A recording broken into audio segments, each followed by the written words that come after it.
I wrote a grant in 2016 to see how the arts can help the development of communities that have not had a lot of attention paid to them. And I was looking at both Haughville, Hawthorne, We Care, Stringtown, and the Near East Side, because I lived in the Near East Side on Arsenal Avenue. I chose this area because it looked like the city was already going to start putting a lot of focus on the east side. And I still felt like, well, then the west side is neglected. Where does grocery store at? Oh, just right down Point Breeze Avenue, next to the check cashing place in the grocery store. Where Murray's used to be at. What? They closed down Murray's? Oh, we moved into that place about a month ago. Well, shit, Murray's was dirty anyway. They never had no fresh food in there. All they ever had was them French toast sticks. Well, you won't have to worry about that anymore. I would say that the renovation really began the same month that we incorporated, because we started raising funds right away for a building, because it was always our plan that we would have a theater, a physical space. So I can't leave out all the hard work of a development team and all of the support that we got.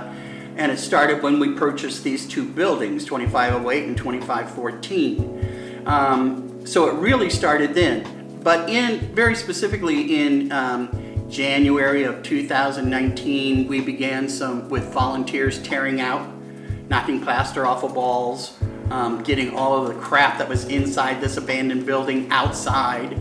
And then, believe it or not, in June of 2019, the construction team took over and began work in earnest. We opened up on October 18th, and let me tell you, we worked right up till the moment that we let the audience in. The fire marshal only signed off on it about an hour before.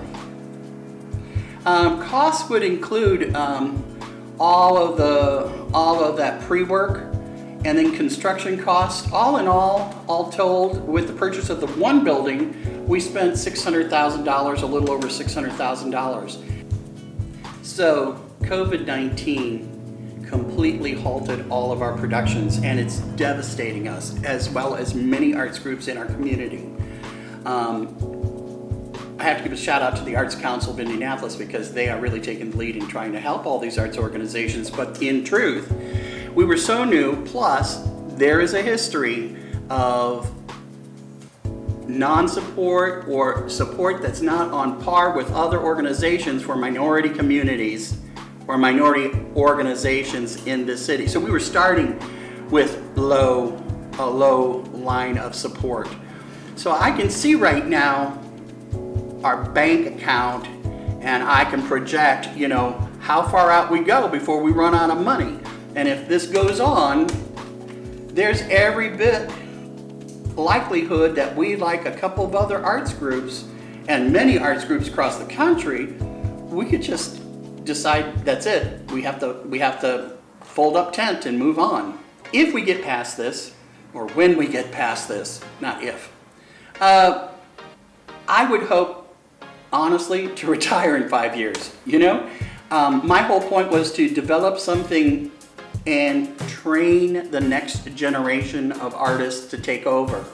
I'm not interested in continuing to work as hard as I do. I would stay on perhaps as an advisor or a board member, but I'm looking to coach or train somebody that's very interested in running an organization, and they would interpret this theater's mission in their own unique way. And that's good. That's what should happen.